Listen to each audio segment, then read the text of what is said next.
Hello everyone, exam वारी में आप सभी का स्वागत है। दोस्तों, बिहार दरोगा के प्रैक्टिस सेट को आगे बढ़ाते हुए आज हम इस वीडियो में रुक्मिणी प्रकाशन के प्रैक्टिस सेट नंबर 3 के प्रश्नों को देखेंगे। इसके पहले हम इसके 2 सेट को कर चुके हैं। अगर आपने वो वीडियो नहीं देखी है तो चैनल पे जाके देख सकते हैं, और अगर आप इसका पीडीएफ चाहते हैं तो ज्वाइन कीजिए हमारे टेलीग्राम चैनल को, जिसका लिंक आपको डिस्क्रिप्शन बॉक्स या कमेंट बॉक्स में मिल जाएगा। तो चलिए शुरू करते हैं।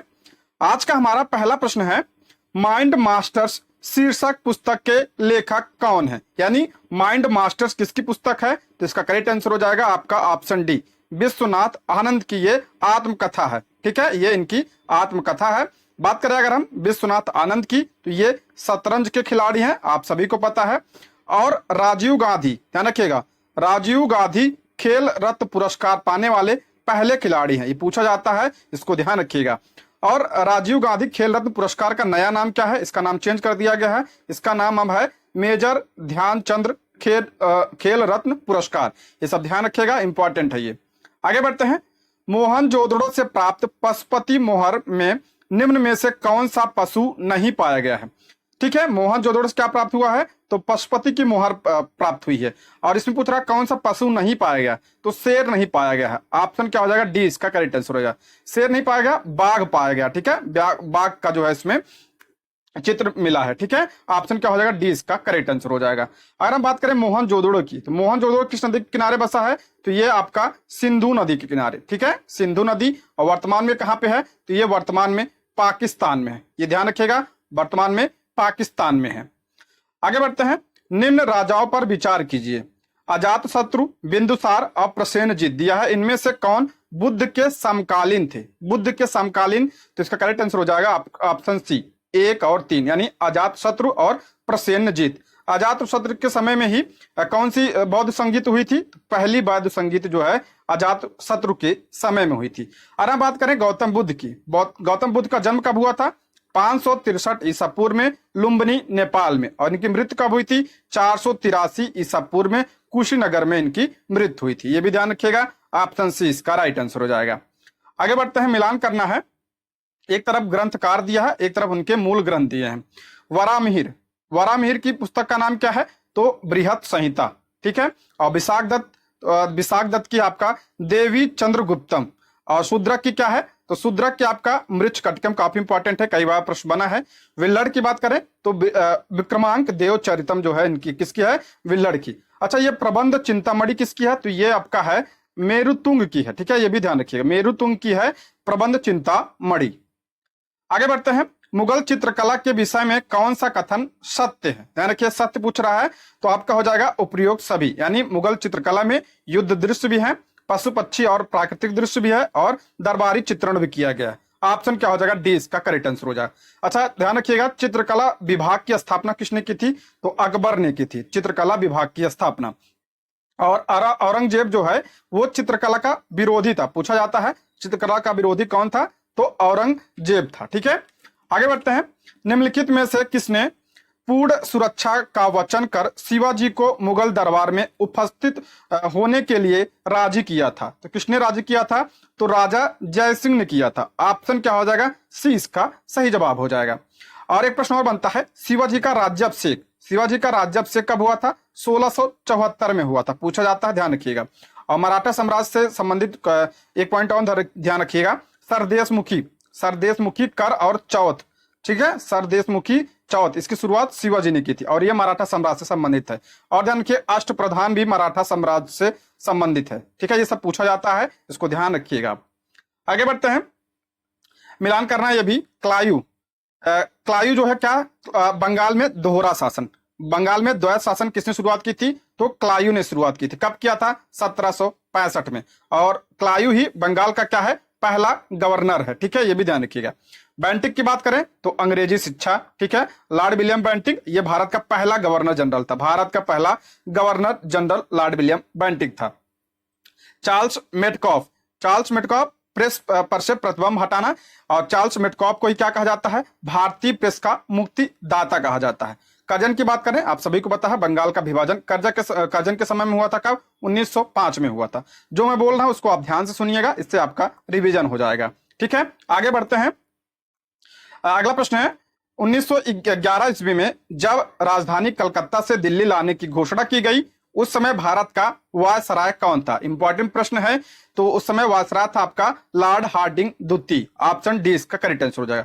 देखिए, इसकी घोषणा 1911 के दिल्ली दरबार में की गई थी और दिल्ली राजधानी कब बनी? तो 1912 में बनी थी। ठीक है, ये भी ध्यान रखिएगा।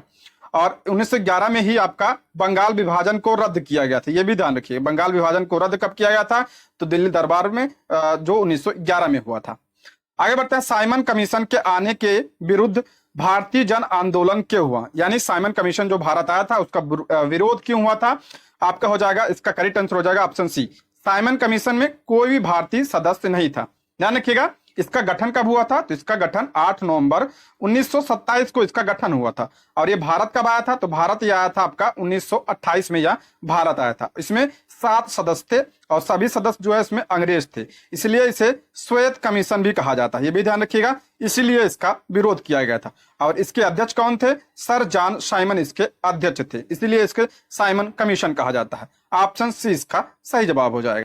अगला प्रश्न है, महाराष्ट्र में गणपति पर्व का शुभारंभ किया था। काफी इंपॉर्टेंट प्रश्न है, तो इसका करेक्ट आंसर हो जाएगा ऑप्शन ए, बाल गंगाधर तिलक ने। ध्यान रखिए, राष्ट्रीय भावना को जागृत करने के लिए 1893 में तिलक ने किसका शुरुआत किया था? तो गणपति महोत्सव की शुरुआत की थी। और 1895 में शिवाजी महोत्सव की शुरुआत किया था। यह भी किसने किया था? बाल गंगाधर तिलक ने किया था। और इनकी बात करें तिलक की, तो इनकी आप पुस्तक ध्यान रखिएगा, गीता रहस्य जो है इनकी पुस्तक है। और इनका जो पत्रिका ध्यान रखिए, मराठा और केसरी। मैं कई बार बता चुका हूं, मराठा और केसरी ये किसकी पत्रिका है? तो ये बाल गंगाधर तिलक की है। अगला प्रश्न है, भारतीय स्वतंत्रता संग्राम के दौरान रॉलेट एक्ट ने किस कारण से सार्वजनिक रोष उत्पन्न किया? किस कारण से? इसका करेक्ट आंसर हो जाएगा ऑप्शन सी। इसने लोगों को बिना मुकदमा चलाए जेल भेजने के लिए अधिकृत किया। अच्छा, ये रॉलेट एक्ट आया कब था? तो ये 1919 में आया था। और इसे बिना वकील, बिना दलील, बिना अपील का कानून कहा गया। ऑप्शन सी इसका करेक्ट आंसर हो जाएगा। और गांधी जी ने इसे काला कानून कहा था। ध्यान रखिएगा, गांधी जी ने इसे काला कानून कहा था। आगे बढ़ते हैं। 1854 ईस्वी में वुड विज्ञप्ति में अव्यक्त शिक्षा कलच, यानी जो 1854 में वुड डिस्पैच आया था, तो ये आपका हो जाएगा, इसका करेक्ट आंसर हो जाएगा ऑप्शन बी, भारत में पाश्चात्य भाषा, शिक्षा, कला, विज्ञान और संस्कृत को बढ़ावा देना। यानी पाश्चात्य यानी अंग्रेजी भाषा। ऑप्शन क्या हो जाएगा? बी इसका करेक्ट आंसर हो जाएगा। अगला प्रश्न है, सही युग्म चुनिए। देखते हैं, इसका करेक्ट आंसर हो जाएगा आपका ऑप्शन डी। ऑप्शन डी इसका ही सही है। खजुराहो जो है, खजुराहो के मंदिर का निर्माण किसने करवाया था? तो चंदेलों ने करवाया था। ऑप्शन डी इसका करेक्ट आंसर है। एलोरा की गुफा की बात करें तो इसकी स्थापना जो है किसने करवाई थी? इसका निर्माण राष्ट्रकूटों ने करवाया था। महाबलीपुरम का जो रथ मंदिर है, इसका जो है निर्माण किसने करवाया था? तो पूछा जाता है, ये पल्लव नरसिंह प्रथम ने इसका निर्माण करवाया था। ठीक है, ध्यान रखिएगा। और मीनाक्षी मंदिर का निर्माण ये पांड्य से संबंधित है। ठीक है, पांड्य राज्य से संबंधित है। और इसका निर्माण जो है कुलशेखर पांड्य ने करवाया था। ये भी ध्यान रखिएगा, इंपॉर्टेंट है ये। देखिए, बिहार दरोगा में स्टैटिक जीके से सर्वाधिक प्रश्न बनते हैं। ठीक है, तो आप उस पर जरूर ध्यान दीजिएगा। अगला प्रश्न है, निम्नलिखित में कौन सा सही है? निम्नलिखित में कौन सा सही है? देख लेते हैं। सूर्य से पृथ्वी की मध्य दूरी को क्या कहा जाता है? तो उसे खगोलीय इकाई कहा जाता है। ठीक है, खगोलीय इकाई। ऑप्शन क्या हो जाएगा? सी इसका करेक्ट आंसर हो जाएगा। दोस्तों, यदि आप हमारे चैनल पे नए हैं तो प्लीज चैनल को सब्सक्राइब करें। और अगर आपको वीडियो पसंद आती है तो लाइक, शेयर और कमेंट भी करें। और कोई सुझाव हो तो कमेंट बॉक्स में जरूर बताएं। आगे बढ़ते हैं। पृथ्वी पर 2 स्थानों की स्थिति के देशांतर का अंतर 15 डिग्री है, तो स्थानीय समय में कितना अंतर होगा? आप सभी को पता है, 1 डिग्री बराबर कितना होता है? तो 4 मिनट होता है। ठीक है, 1 डिग्री देशांतर जो अंतर होता है वो 4 मिनट का होता है। तो इसमें पूछ रहा है 15 डिग्री, तो 15 चौका 60 हो जाए, यानी 1 घंटा। ऑप्शन ए इसका सही जवाब हो जाएगा। अगला प्रश्न है, समुद्र में घनत्व बढ़ता है तो ऐसे में क्या होता है? तो ऐसे में क्या होता है? लवणता और गहराई दोनों बढ़ती है। ऑप्शन सी इसका करेक्ट आंसर हो जाएगा। ऑप्शन सी इसका राइट आंसर हो जाएगा। कभी कभी ये भी पूछ लिया जाता है, गहराई बढ़ने के साथ साथ क्या होता है? तो लवणता बढ़ती है। ये भी ध्यान रखिएगा। ऑप्शन सी इसका राइट आंसर हो जाएगा। ठीक है, आगे बढ़ते हैं। ये मैथ का प्रश्न है, इसका पीडीएफ आप टेलीग्राम से ले लीजिएगा, वहां पे इसका सॉल्व दिया गया है। ठीक है, अगला प्रश्न है, निम्नलिखित में कौन सा भारत की सर्वोच्च पर्वत श्रृंखला है? भारत की सर्वोच्च पर्वत श्रृंखला कौन सी है? तो आपका हो जाएगा K2 यानी गार्डविन ऑस्टिन। ऑप्शन सी इसका करेक्ट आंसर हो जाएगा। इसकी ऊंचाई कितनी है? तो 611 मीटर इसकी ऊंचाई है और ये दुनिया की दूसरी सबसे ऊंची चोटी है। पहली कौन सी है? माउंट एवरेस्ट, आप सभी को पता है। तो ये K2 जो कहाँ पे है? तो ये POK में है, यानी पाक अधिकृत कश्मीर में है ये। अगर पूछा जाए भारत में स्थित कौन सा है, तो कंचनजंगा हो जाएगा। भारत में स्थित सर्वोच्च चोटी कौन सी है? तो कंचनजंगा। ये कहाँ पे है? तो ये आपका सिक्किम में है और इसकी ऊंचाई कितनी है? तो 8,586 मीटर इसकी ऊंचाई है। ये भी ध्यान रखिए। एवरेस्ट की बात करें, सबसे ऊंची चोटी है, नेपाल में है। इसकी ऊंचाई आप सभी को पता है 8,800 कितना है? 48 मीटर है। नंगा पर्वत, इसकी ऊंचाई आपका 8,126 मीटर इसकी ऊंचाई है। अगला प्रश्न है, निम्नलिखित में कौन सुमेलित नहीं है? देख लेते हैं। सुमेलित पे आप जरूर ध्यान दिया करिए, ये अक्सर जो है इसमें आप फंस जाते हैं। तो देख लेते हैं कौन सा सुमेलित नहीं है। तो आपका हो जाएगा हुसैन सागर झील। हुसैन सागर झील ये कर्नाटक में नहीं है। ये कहाँ पे है? तो ये तेलंगाना राज्य में है, ठीक है, तेलंगाना में है। बाकी लोकटक झील आप सभी को पता, मणिपुर, सांभर झील राजस्थान में, लोनार झील ये महाराष्ट्र में है। आगे बढ़ते हैं। छत्तीसगढ़ में कोरबा का महत्व है। कोरबा, कोरबा जो जगह है उसका क्या है? तो वहां पे क्या है? एल्युमिनियम उद्योग के कारण प्रसिद्ध है कोरबा। यहाँ पे आपका है बाल्को, ठीक है, आपने सुना होगा बाल्को उद्योग, ये कहाँ पे है? तो ये कोरबा छत्तीसगढ़ में है, बाल्को कंपनी। अगला प्रश्न है, राजाजी राष्ट्रीय पार्क किस जानवर का प्राकृतिक आवास है? राजाजी नेशनल पार्क ये कहाँ पे है आपका? तो ये उत्तराखंड में है। और ये किसके लिए प्रसिद्ध है? तो आपका प्रसिद्ध है ये जंगली हाथी के लिए। ऑप्शन ए इसका करेक्ट आंसर हो जाएगा। अगर हम यही बंगाल टाइगर की बात करें, रॉयल बंगाल टाइगर, ये कौन सा? सुंदरवन सुंदरवन राष्ट्रीय उद्यान। और एक सींग वाला गैंडा ये काजीरंगा राष्ट्रीय उद्यान असम में। एशियाई शेर गिर राष्ट्रीय उद्यान, गिर राष्ट्रीय उद्यान कहाँ पे है? तो ये गुजरात में है। आगे बढ़ते हैं। फ्लाई ऐश का पर्यावरणीय प्रदूषक है जो उत्पन्न होती है। जो फ्लाई ऐश है ये क्या है? प्रदूषक है। और ये किससे उत्पन्न होता है? तो ये तापीय शक्ति संयंत्रों थर्मल पावर प्लांट से उत्पन्न होता है। ऑप्शन ए इसका करेक्ट आंसर हो जाएगा, ठीक है। ये कोयला का जो धुआं होता है उससे जो राख होती है वही है फ्लाई ऐश, ठीक है। ऑप्शन ए इसका करेक्ट आंसर हो जाएगा। अगला प्रश्न है, निम्नलिखित में कौन सुमेलित नहीं है? कौन सा सुमेलित नहीं है? तो इसका करेक्ट आंसर हो जाएगा आपका ऑप्शन बी। वियना सम्मेलन जो है ये आपका 1982 में नहीं, ये 1985 में हुआ था। ओजोन से संबंधित था ये, ओजोन परत संरक्षण से। तो ये 1900 क्या हुआ था? 1985 में हुआ था। बाकी विश्व पर्यावरण सम्मेलन स्टॉकहोम में 1972 में सही है। मॉन्ट्रियल प्रोटोकॉल ये भी ओजोन से संबंधित है 1987 में। प्रथम पृथ्वी सम्मेलन ये 1992 में हुआ था। बाकी सही है, ऑप्शन बी इसका राइट आंसर हो जाएगा। अगला प्रश्न है मैथ का है, इसको देख लीजिएगा आप लोग। कार्डमम पहाड़ी जिनकी सीमाओं पर स्थित है, कार्डमम पहाड़ी जिसे आप इलायची पहाड़ी कहते हैं, तो ये आपका केरल और तमिलनाडु में स्थित है। ऑप्शन सी इसका करेक्ट आंसर हो जाएगा। कई बार बता चुका हूं। अगला प्रश्न है, राष्ट्रीय दिनांक रेखा जो है यानी तिथि रेखा खींची जाती है तो यह प्रशांत महासागर से होकर गुजरती है। और ये जो दिनांक रेखा है और इसे किसे कहा जाता है? 180 डिग्री देशांतर को क्या कहा जाता है? तो तिथि रेखा कहा जाता है। और 0 डिग्री क्या कहा जाता है? 0 डिग्री देशांतर को इसे ग्रीनविच रेखा, इसे समय रेखा कहा जाता है, ठीक है। मैथ का प्रश्न है, इसको आप देख लीजिएगा। अगला प्रश्न है 28 नंबर का, निम्नलिखित स्थलों स्मारकों पर विचार कीजिए। देख लेते हैं। तो इसमें कह रहा है कौन सा सही सुमेलित है, देख लेते हैं, ठीक है। सही सुमेलित कौन सा आपका हो जाएगा? ऑप्शन डी, सभी सुमेलित है। ऑप्शन डी इसका राइट आंसर हो जाए भाई। यानी चंपानेर पावागढ़ पुरातत्व उद्यान है। छत्रपति शिवाजी रेलवे स्टेशन मुंबई में है, सही है। मालमपुरम ये तमिलनाडु में है। सूर्य मंदिर कोणार्क में है, ये भी सही है। ऑप्शन डी इसका राइट आंसर हो जाएगा, ठीक है। अगला प्रश्न है, भारतीय संविधान इनमें से किसका सर्वाधिक ऋणी है? सर्वाधिक ऋणी यानी सर्वाधिक उपबंध कहां से लिए गए हैं? तो ये आपका ऑप्शन डी 1935 का भारत शासन अधिनियम से सर्वाधिक चीजें ली गई हैं। ऑप्शन डी इसका राइट आंसर हो जाए। बाकी संयुक्त राज्य अमेरिका के संविधान से क्या लिया गया है? आपका मूल अधिकार लिया गया है।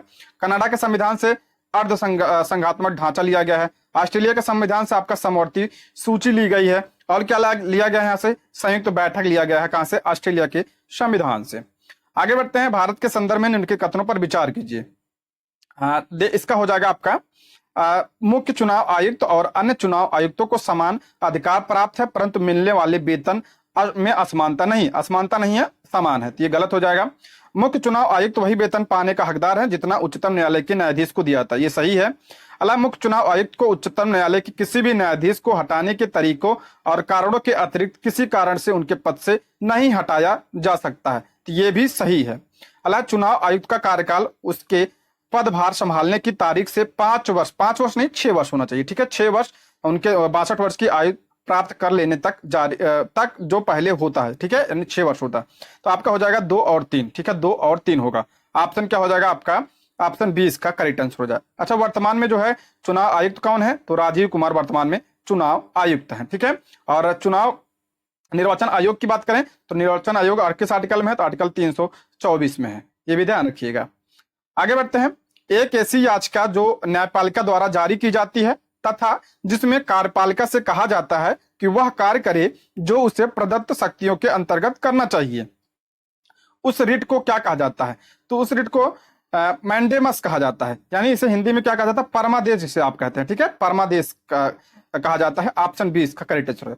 सुप्रीम कोर्ट क्या करती है, रिट जारी करती है किस आर्टिकल के तहत, आर्टिकल 32 के तहत, और हाई कोर्ट जो है आर्टिकल 226 के तहत रिट जारी करती है, पूछा जाता है, ध्यान रखिएगा। अगला प्रश्न है, पंचायती राज व्यवस्था में शासन प्रणाली की संरचना क्या है। पंचायती राज व्यवस्था की बात कर रहा है तो यहाँ पर हो जाएगा आपका ऑप्शन सी। आप सभी को पता है त्रिस्तरीय संरचना है, यानी ग्राम, प्रखंड और जिला स्तर का स्थानीय स्वशासन है। ऑप्शन सी इसका करेक्ट आंसर होगा। और त्रिस्तरीय संरचना की बात कौन किया था, तो बलवंत राय मेहता समिति ने किया था, ये भी ध्यान रखिएगा। और पंचायती राज को जो है संवैधानिक दर्जा का प्रदान किया गया था, तो 73वें संविधान संशोधन 1992 के द्वारा प्रदान किया गया था। किस अनुसूची में है, तो 11वीं अनुसूची में। मैं रिवीजन करवा दे रहा हूं, आप इसको ध्यान से सुनिएगा, इससे तो प्रश्न बनता ही बनता है हर पेपर में। अगला प्रश्न है, भारत का संविधान स्पष्टता प्रेस की आजादी की व्यवस्था नहीं करता, किंतु यह आजादी अंतर्निहित होती है, किस अनुच्छेद में, तो आपका होता है 19 ए सब क्लॉज आ में, ठीक है, ऑप्शन ए इसका राइट आंसर हो जाए। इसमें क्या है आपका, इसमें भाषण और अभिव्यक्ति की स्वतंत्रता है, ऑप्शन ए इसका करेक्ट, इसी में आता है आपका प्रेस की आजादी, ठीक है। अगला प्रश्न है, राजकोषीय घाटे का अर्थ, तो इसका हो जाएगा ऑप्शन ए सरकारी व्यय माइनस रिजर्व बैंक के अतिरिक्त अन्य स्रोतों से उधारियां, ऑप्शन क्या हो जाएगा, ए इसका राइट आंसर हो जाएगा, ठीक है, राजकोषीय घाटा। आगे बढ़ते हैं, मानव संसाधन विकास मंत्रालय का नाम बदलकर क्या रखा गया है। आप सभी को पता है इसका नाम बदलकर अब क्या रख दिया गया, शिक्षा मंत्रालय रख दिया। वर्तमान में शिक्षा मंत्री कौन है, तो धर्मेंद्र प्रधान वर्तमान में शिक्षा मंत्री हैं। आगे बढ़ते हैं, निम्नलिखित में कौन सा अंतरराष्ट्रीय संस्थान विभिन्न देशों को अल्पकालीन ऋण प्रदान करता है, तो अल्पकालीन ऋण जो है मुद्रा IMF प्रदान करता है, यानी अंतरराष्ट्रीय मुद्रा कोष प्रदान करता है। इसकी स्थापना 1944 में हुई थी और इसका हेडक्वार्टर कहाँ है, तो वाशिंगटन DC में इसका हेडक्वार्टर है। दोस्तों हमने बिहार दरोगा, बिहार पुलिस और बिहार SSC के लिए अलग अलग सब्जेक्ट का क्वेश्चन सेट शुरू किया है, प्रैक्टिस सेट शुरू किया है, जिसमें हमने हिस्ट्री का जो है अपलोड कर दिया है वीडियो। अगर आपने वीडियो नहीं देखी है तो चैनल पे जाके देख सकते हैं। अब इसके बाद आप ज्योग्राफी, उसके बाद पॉलिटी की वीडियो आएगी, तो इसलिए आप चैनल को सब्सक्राइब जरूर कर लीजिएगा, ठीक है। अलग अलग प्रश्नों, अलग अलग सब्जेक्ट का आएगा, तो आप इसको ध्यान से देखिएगा जरूर। अगला प्रश्न है, निम्नलिखित में कौन सा एक युग्म सही सुमिलित नहीं है।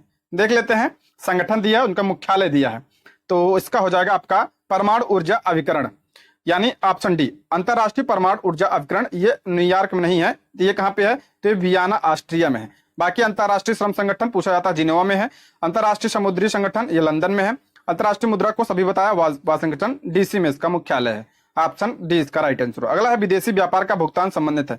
विदेशी व्यापार भुगतान, तो ये आपका हो जाएगा विदेशी व्यापार का भुगतान, तो ये आपका हो जाएगा ऑप्शन सी विदेशी व्यापार गुणक, ऑप्शन सी इसका सही जवाब हो जाएगा, ठीक है।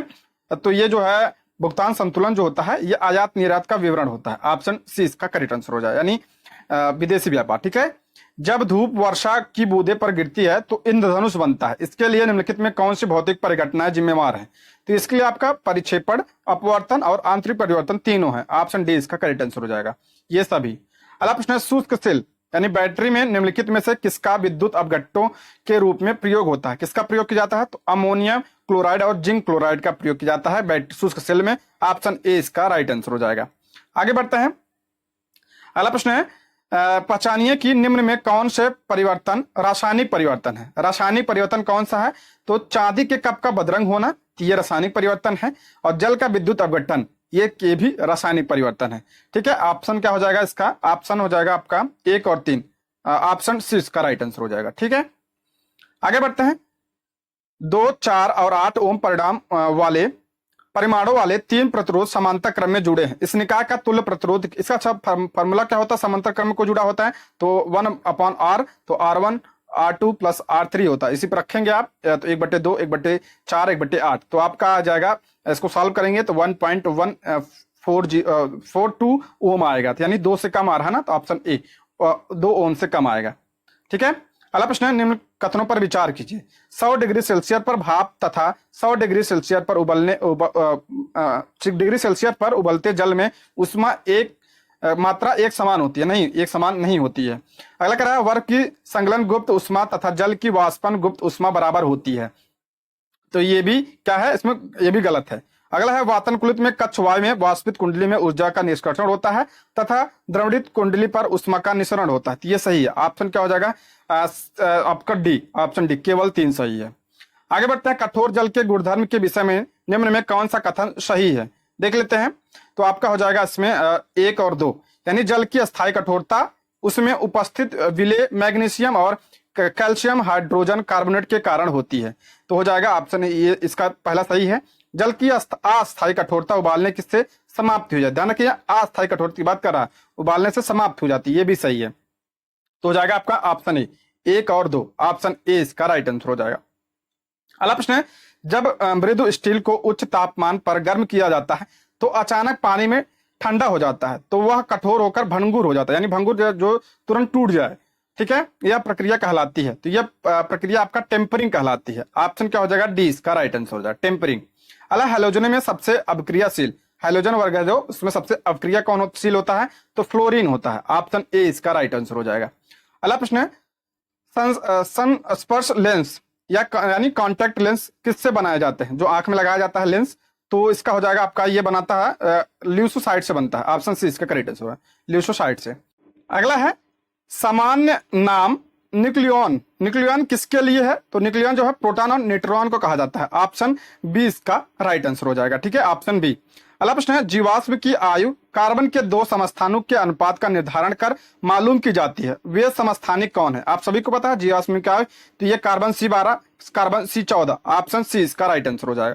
अगला प्रश्न है, यदि दूध को काफी समय तक बिना ढके रखा जाए तो दूध खट्टा हो जाता है, यह निम्नलिखित में से किसके कारण होता है। इसमें कौन सा अम्ल पाया जाता है, लैक्टिक अम्ल पाया जाता है, इसी वजह से हो जाता है। ऑप्शन ए इसका राइट आंसर हो जाएगा, ठीक है, आप सभी को पता है। अगला प्रश्न है, अनाजों और तिलहनों के अनुपयुक्त रखरखाव और भंडारण के परिणाम स्वरूप अविषों का उत्पादन होता है, जिन्हें अफ्लाटॉक्सिन के नाम से जाना जाता है, जो सामान्यतः भोजन बनाने की अहम विधि द्वारा नष्ट नहीं होते हैं। अफ्लाटॉक्सिन किसके द्वारा उत्पादित होते हैं, तो ये फफूंदी के द्वारा उत्पन्न होते हैं। ऑप्शन सी इसका राइट आंसर हो जाएगा। अगला प्रश्न है, विटामिन B12 की कमी प्रसारी अवरक्तता का कारण है, ठीक है, अवरक्तता विटामिन B12, और जंतु विटामिन 12 का संश्लेषण नहीं कर सकते हैं। मानव को अपना सारा विटामिन 12 अपने आहार से प्राप्त करना होता है। विटामिन 12 में कौन सा संकुलन धातु आयन होता है, तो इसमें आपका होता है O3+, ठीक है, O3+ आयन होता है। ऑप्शन क्या हो जाएगा, सी इसका करेक्ट आंसर, जिसे कोबाल्ट आयन कहते हैं। ऑप्शन सी इसका राइट आंसर हो जाएगा।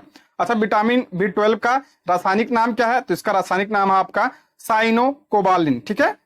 अगला प्रश्न है, निम्नलिखित पोषक तत्वों में किस एक का दुग्ध दुर्बल स्रोत है, दूध की बात हो रहा है, कौन सा दुर्बल स्रोत है, तो विटामिन सी जो है इसमें नहीं पाया जाता है। ऑप्शन डी इसका राइट आंसर हो जाएगा। अगला प्रश्न है, पौधों में होने वाली क्रियाओं में से एक जो इनका तापमान कम कर सकती है होती है, तो हो जाएगा आपका वाष्पोत्सर्जन। ऑप्शन बी इसका राइट आंसर हो जाएगा। इसका पीडीएफ आप टेलीग्राम से जरूर लीजिएगा, एक बार खुद से जरूर देखिएगा इसको, ठीक है।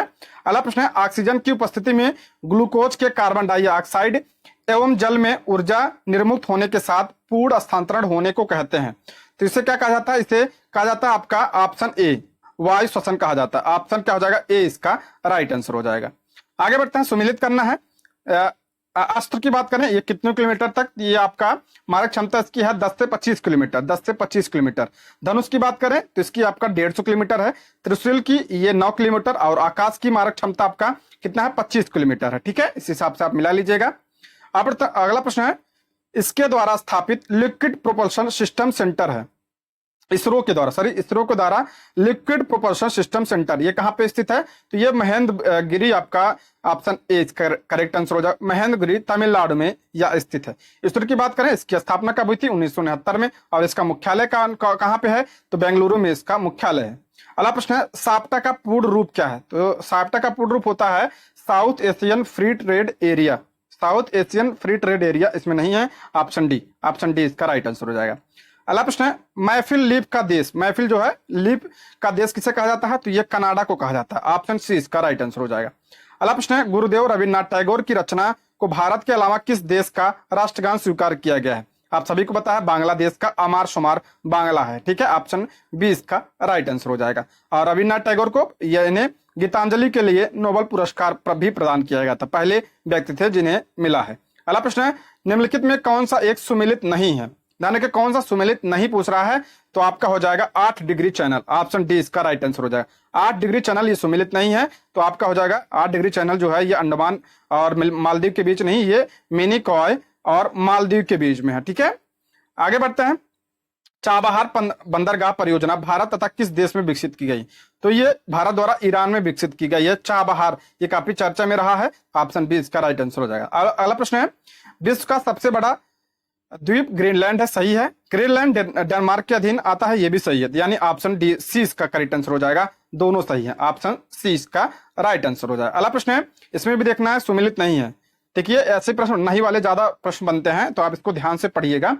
कौन सा सुमेलित नहीं है, तो आपका हो जाएगा इसका विश्व तंबाकू निषेध दिवस। ये 22 मार्च को नहीं मनाया जाता है, तो ये मनाया जाता है आपका 31 मई को मनाया जाता है, 31 मई को। अच्छा 22 मार्च को कौन सा दिवस मनाया जाता है, तो इसको विश्व जल दिवस मनाया जाता है। आगे बढ़ते हैं, पटाना नामक उष्णकटिबंधी, ये उष्णकटिबंधी घास के मैदान निम्न में से किस देश में पाए जाते हैं? तो ये आपका श्रीलंका में पाया जाता है, ये ऑप्शन सी इसका करेक्ट आंसर हो जाए। ब्राजील में कौन सा पाया जाता है? कंपास पाया जाता है। हंगरी में कौन सा पाया जाता है? पुस्ताद पाया जाता है, ये भी ध्यान रखिएगा। आगे बढ़ते हैं, ऑपरेशन ब्लैक बोर्ड संबंधित है, तो ऑपरेशन ब्लैक बोर्ड जो है प्रौढ़ शिक्षा से, ऑप्शन बी इसका राइट आंसर हो जाएगा।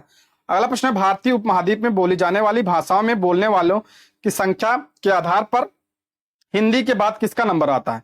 तो हिंदी के बाद जो है भारतीय उपमहाद्वीप में तो आपका आता है बांग्ला, ठीक है। अच्छा भारतीय उपमहाद्वीप में कितने देश शामिल हैं, इसका जो है आप कमेंट बॉक्स में उत्तर कमेंट करिए, ठीक है। आगे बढ़ते हैं, निम्नलिखित धार्मिक समुदायों में कौन सा समुदाय कैवल्य अभ्यास करता है? कैवल्य मतलब होता है जिसको पूरी तरह से ज्ञान की प्राप्ति हो जाती है, तो ये जैन धर्म से संबंधित है। ऑप्शन बी इसका राइट आंसर। अगला है, निम्नलिखित में से किस राज्य या संघ राज्य क्षेत्र में जारवा जनजाति रहती है?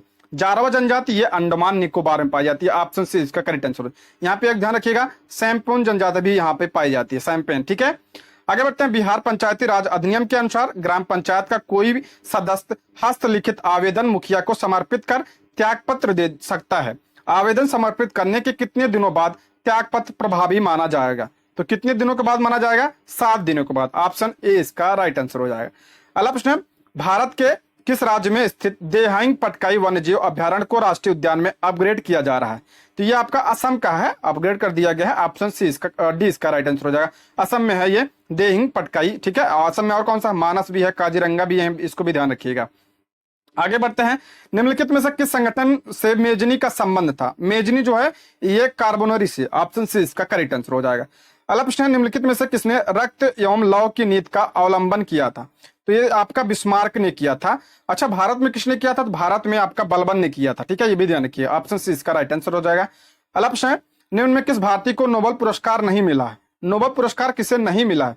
तो महात्मा गांधी को नहीं मिला है, इन्हें जो है 5 बार नॉमिनेट किया गया था, लेकिन मिला नहीं है एक बार भी, ऑप्शन सी इसका राइट आंसर हो जाएगा। अगला प्रश्न है, नेट वेस्ट ट्रॉफी निम्न में से किस खेल से संबंधित है? नेट वेस्ट ट्रॉफी जो है आपका ये क्रिकेट से संबंधित है, ऑप्शन ए इसका राइट आंसर हो जाएगा।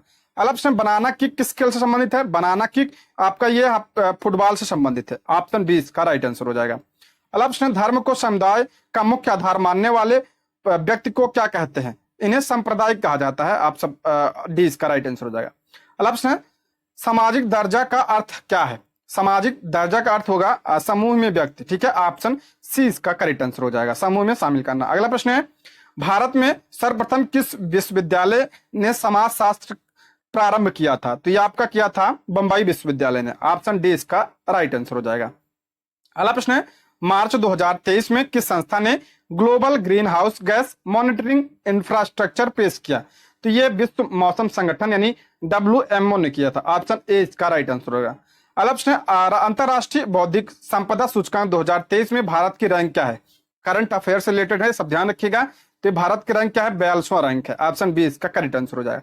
अगला प्रश्न, फरवरी 2023 में किस राज्य में स्थित धरोई आर्द्रभूमि में एक पक्षी सर्वेक्षण किया गया? धरोई आर्द्रभूमि ये कहाँ पे है? तो ये गुजरात में है, ऑप्शन सी इसका करेक्ट आंसर हो जाएगा। अच्छा आर्द्रभूमि दिवस कब मनाया जाता है? 2 फरवरी को मनाया जाता है। अगला प्रश्न है, कौन सा राज्य वैश्विक उत्तरदायी पर्यटन शिखर सम्मेलन 2023 का मेजबानी किया है? तो ये आपका कौन सा राज्य? तो केरल राज्य, ऑप्शन ए इसका राइट आंसर हो जाएगा। अगला प्रश्न है, कवच 2023 किस केंद्रीय मंत्रालय द्वारा आयोजित एक राष्ट्रीय स्तर का हैकाथॉन है? तो ये आपका शुरू किया किसके द्वारा? तो ये शिक्षा मंत्रालय के द्वारा, ठीक है, शिक्षा मंत्रालय के द्वारा, ऑप्शन सी इसका राइट आंसर हो जाएगा। अगला प्रश्न, जुलाई 2023 में बाल संरक्षण, सुरक्षा तथा बाल कल्याण पर संगोष्ठी वात्सल्य भारत कहाँ आयोजित हुआ? वात्सल्य भारत, तो इसका आयोजन आपका किया गया था नई दिल्ली में, ऑप्शन डी इसका राइट आंसर हो जाएगा। ठीक, आगे बढ़ते हैं। जून 2023 में भारतीय और फ्रांसीसी नौसेना के बीच समुद्री साझेदारी अभ्यास ये भारत और फ्रांस के बीच हुआ। कहां पे इसका आयोजन किया गया? बंगाल की खाड़ी में, ऑप्शन ए इसका करेक्ट आंसर हो जाएगा। अच्छा, भारत और फ्रांस के बीच में और कौन सा होता है? वरुण सैन्य अभ्यास होता है, और कौन सा? गरुड़ और शक्ति, तीनों, इन तीनों को भी ध्यान रखिएगा। लक्ष्य, केंद्रीय मत्स्य पशुपालन और डेयरी मंत्री पुरुषोत्तम रुपाला, ठीक है, पुरुषोत्तम रुपाला केंद्रीय मत्स्य पशुपालन मंत्री हैं, ने किस तिथि को नंदी पोर्टल का शुभारंभ किया? नंदी पोर्टल का शुभारंभ आपका किया 26 जून 2023 को, 26 जून, ऑप्शन क्या हो जाएगा? डी इसका राइट आंसर हो जाएगा। अगला प्रश्न है, समलैंगिक विवाह की अनुमति देने वाला पहला मध्य यूरोपीय देश कौन सा बना है? समलैंगिक विवाह, तो ये आपका होगा एस्टोनिया, ऑप्शन ए इसका करेक्ट आंसर हो जाएगा। ठीक है, आगे बढ़ते हैं। दोस्तों, अंतरराष्ट्रीय मैच खेलने वाले पहले पुरुष फुटबॉलर बनने की उपलब्धि हासिल करने वाले खिलाड़ी कौन है? तो आपका हो जाएगा क्रिस्टियानो रोनाल्डो, ऑप्शन डी इसका राइट आंसर हो जाएगा। अगला प्रश्न है, सीनियर नेशन रग्बी 75 चैंपियनशिप पुरुष या महिला 2023 में पुरुष वर्ग का खिताब किसने जीता? तो हरियाणा ने जीता है, ऑप्शन ए इसका राइट आंसर हो जाएगा। आगे बढ़ते हैं, किसके द्वारा जुलाई लद्दाख यानी हेलो लद्दाख का आयोजन किया गया? हेलो लद्दाख का आयोजन आपका किया गया किसके द्वारा? भारतीय नौसेना के द्वारा, ऑप्शन सी इसका राइट आंसर हो जाएगा। अगला प्रश्न, सौर पार्क और अल्ट्रा मेगा और सौर ऊर्जा परियोजना की समय अवधि को कब तक के लिए बढ़ा दिया गया है?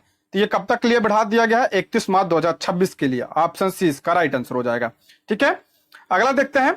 जून 2023 में किस रॉकेट के उपयोग के लिए इंजन रमन 1 का सफल परीक्षण किया गया? इंजन 1 का सफल परीक्षण किया गया आपका किसके द्वारा? विक्रम 1, ठीक है, विक्रम 1, ठीक है, विक्रम 1, ऑप्शन बी इसका राइट आंसर हो जाएगा। अगला प्रश्न, जून 2023 में फुटबॉल प्रतियोगिता हीरो इंटर कॉन्टिनेंटल कप 2023 किस देश ने जीता है? तो इससे जीता है आपका, किसने जीता है? तो इसको जीता है आपका भारत ने जीता है, ठीक है, ऑप्शन ए इसका राइट आंसर हो जाएगा। अगला प्रश्न है, अंत्योदय परिवारों को सामाजिक वित्तीय सुरक्षा प्रदान करने के उद्देश्य से दयालु योजना किस राज्य में संचालित किया गया? तो ये आपका हरियाणा में किया गया, ऑप्शन डी इसका राइट आंसर हो जाएगा। अगला प्रश्न, किस देश की हॉकी टीम ने एशियन चैंपियनशिप ट्रॉफी 2023 जीता है? तो ये भारत ने जीता है, ऑप्शन बी इसका राइट आंसर हो जाएगा। अगला प्रश्न है, अंतिम प्रश्न है, जून 2023 में जर्मन बुक ट्रेड के शांति पुरस्कार हेतु किसे चुना गया? तो ये आपका चुना गया है सलमान रुशिदी को, ऑप्शन क्या हो जाएगा? बी इसका करेक्ट आंसर हो जाएगा, सलमान रुशिदी, ऑप्शन बी इसका राइट आंसर हो जाएगा। दोस्तों, ये रहे आज के प्रश्न। Thank you for watching.